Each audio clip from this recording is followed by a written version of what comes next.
In the evolving consciousness of humanity, the eternal quest for freedom has inspired men and women through the ages to defy accepted limitations and take a giant step forward against what seemed to be insurmountable odds.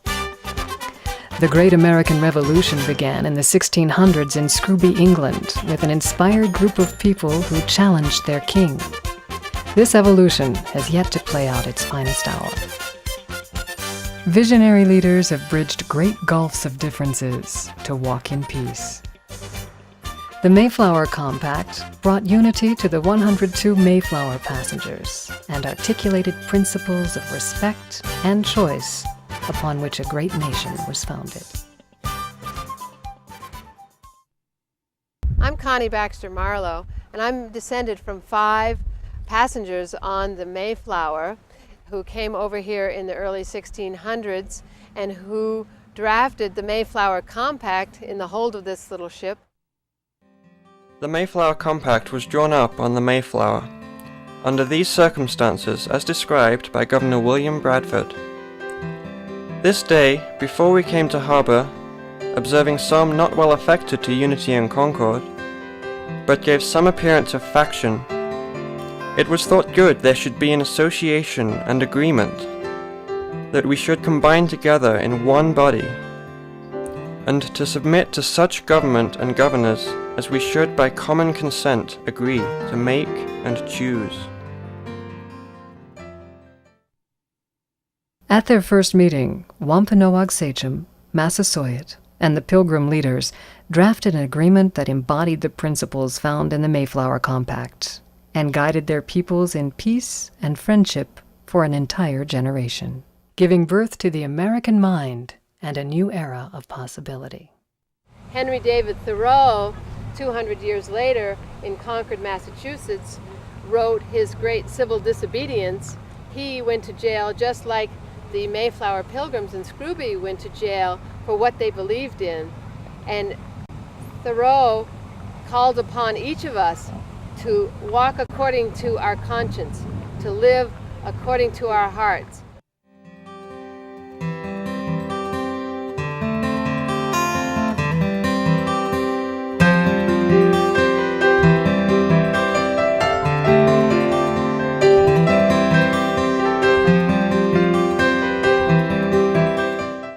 My name is Henry Thoreau. I was born in Concord, Massachusetts, and for the last year and a half I've been living here in my one-room house at Walden Pond.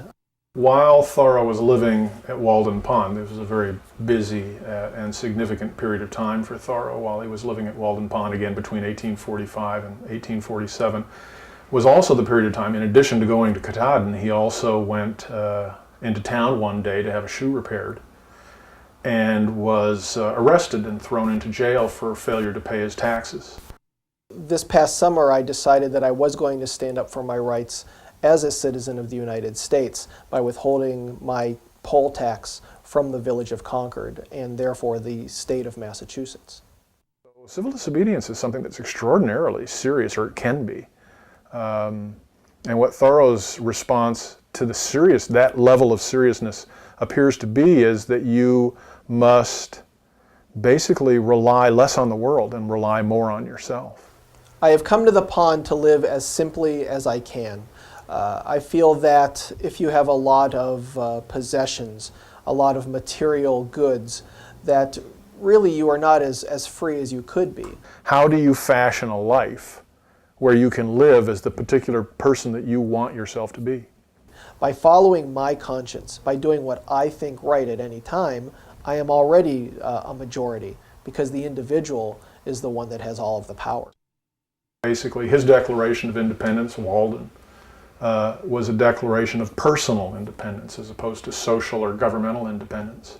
So he was basically taking I believe, the principles, the fundamental principles and spirit of the American Revolution and bringing it down to an individual level. And this identity evolved out of the fermentation of ideas between the founding documents of this nation, the Constitution, the Bill of Rights. Thoreau famously stayed at Walden Pond for 2 years, 2 months, and 2 days between 1845 and 1847. About halfway during Thoreau's stay at the pond, he went to the Maine woods, his first trip to the Maine woods, and climbed Mount Katahdin, the highest peak in the state of Maine.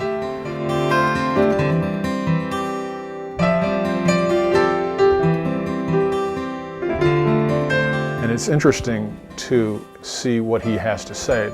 He actually has quite a long passage about it.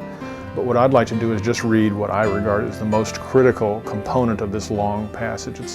Among Thoreau scholars, it's fairly well known as the contact passage, and you'll see why in a moment. I stand in awe of my body, he writes. This matter to which I am bound has become so strange to me. I fear not spirits, ghosts of which I am one, that my body might, but I fear bodies, I tremble to meet them. What is this Titan that has possession of me? Talk of mysteries, think of our life in nature, daily to be shown matter, to come in contact with it. Rock, trees, wind on our cheeks, the solid earth, the actual world, the common sense. Contact, who are we? Where are we?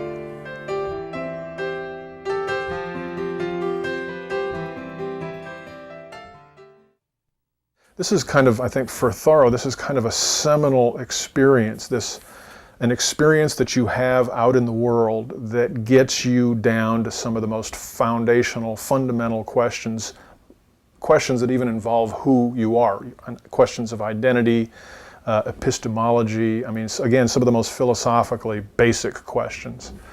The spirit of the mountain is always there, and it draws people there. It draws people that comes there who are non-Indians, and they don't know the reason why they are drawn there. But they are drawn there because of the spirit of the mountain. The heart of Walden, the really important part, comes later with the exploration of the inward mourning, to use, the inward journey, the inward voyage. It's all inward, it's all spiritual, it's all at that level of the higher law that really is important for Thoreau. When you talk about law as opposed to conscience, what you are really talking about is higher laws. It's an ethical awakening. He's not talking about a physical awakening and getting up in the morning and raising your head out of the bed. That's not what he's talking about. He's talking about the effort, as he puts it, to throw off sleep, moral lethargy, the effort to become truly alive. To be awake is to be alive. I have never yet met a man who is quite awake. We must learn to reawaken and keep ourselves awake, not by mechanical aids, but by an infinite expectation of the dawn. As a human being, as a person on this earth, I have a certain ingrained divinity, a certain truth that is inside each and every living creature. You can call it truth, you can call it conscience, you can call it intuition, you may call it what you will, but that is that divine spark inside all of us. And we all know basic truths. We all know truth, we all know beauty, we all know love. Even if we were deaf, dumb, and blind, we would know what those things are. The Creator has put this spirit in all of us. It seems to be more pronounced and prevalent in the Indian ways. But everybody has it, no matter what color, shape, form you may be, you have that. And that's how this body holds it. It is just as important to study the Indians. They are divine as well. And we can learn a great deal from the way that the Indian has lived here in our land. Their respect for nature, their use of the land, their belief that we are all part of the Great Spirit, that the Great Spirit created the world for our use, but also for us to live in harmony with the world around us. It is something that we need to learn as an American people as we expand westward. It is something we need to learn as a modern civilization, that the native civilizations that were here before us are worth studying and worth learning from. You have Thoreau on Mount Katahdin, you have Moses on Mount Sinai. There's a correspondence between the two, and Thoreau is attempting to leverage that correspondence to basically make his own essay a scripture. What does it mean to be religious today? What does it mean to be spiritual today? What does it mean to be a free society today? A free society has to be a responsible society. And we as Americans have a major responsibility in the global scene today. It is therefore important for us as Americans of all stripes and all religions to kind of look at our deepest selves and say, what are we about as Americans? What is it that makes America great? What are the principles on which this country was founded? Perhaps it's time now to understand that this country was founded by inspired individuals, people who listened to this higher voice, acted according to it, put their lives on the line, and brought us great freedom that we enjoy today. And it's up to us now as to where we'll take that freedom, what we'll do with it. Are we going to keep it going in its evolutionary upward spiral and take it from the Pilgrims, from Thoreau, from the native people, and come together in our hearts and bring a world of profound freedom onto the planet? In 1783, Benjamin Rush, who was a signer of the Declaration of Independence, said that the American war has ended, but the revolution continues. And it continues to this day, and we are all a part of it.